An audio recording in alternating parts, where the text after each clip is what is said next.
These are the video notes for section 7.3, adding and subtracting rational expression with like denominators. We have three steps. The first one is combine numerator using indicated operation. Second, factor numerator and denominator if possible. And the last step, simplify if possible. In our example here, if you notice, the denominators are the same, so what we're going to do is we're going to combine the numerators by using the addition. 5 plus 3 is 8. And if you recall, when we add or subtract fractions with the same denominator, we combine the numerator and we keep the denominator the same. And in fact, 8 over x plus 1 is our final answer because we cannot factor nor can we simplify anything. In our next example, we're going to combine our numerator. Because they're unlike terms, we're going to leave them as x squared plus 7x over x plus 7. Here we can factor the numerator. We can factor out the GCF, which is x. And then we can simplify the two binomials, x plus 7 over x plus 7. And we're left with x over 1, which is equal to x. In this example, we are subtracting these two fractions together. You have to be careful when you have a subtraction sign and a binomial or trinomial as your numerator for your second fraction. This subtraction sign must get distributed to this expression. So what I tell students is to put parentheses around here to help you remember to distribute. So if we were to write this out, we would have 2x squared plus x minus x squared over the denominator.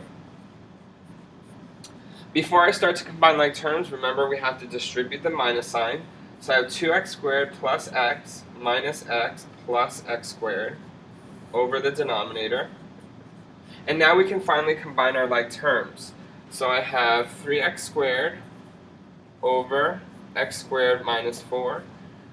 X minus x is 0, so we're left with no variable x. And now we can factor the denominator, which is x plus 2 and x minus 2. And this is our final answer because there's nothing that we can simplify in this expression. In our next example, we're going to combine our numerators by subtracting them, and we have to distribute the minus sign first, so we're going to do that first.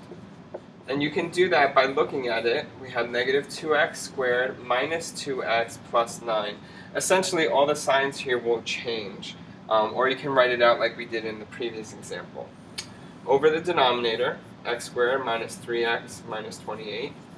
Now we can combine our numerator. We will have x squared plus 6x plus 8 over the denominator. Now we're going to factor. This factors to x plus 4, x plus 2.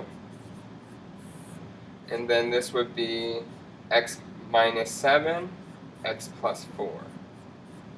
So now we're going to see what we can simplify. We can divide out the two binomials. Nothing else simplifies, so we're going to multiply across. I get x plus 2 over x minus 7. In our next example, if you notice, the denominators look very similar to each other, but the order of the variable is incorrect. So we have to place them in order first. For the second fraction, I have negative n plus 5. If you recall, when you have a negative in front, we have to factor out a negative 1 as part of the GCF, so I'm going to do that now.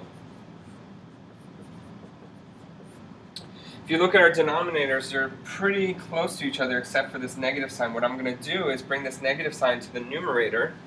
I have n over n minus 5 plus negative 5 over n minus 5. When we do that, you can see that the denominators are the same, and then we can combine the numerators. n plus a negative 5 is n minus 5 over the denominator.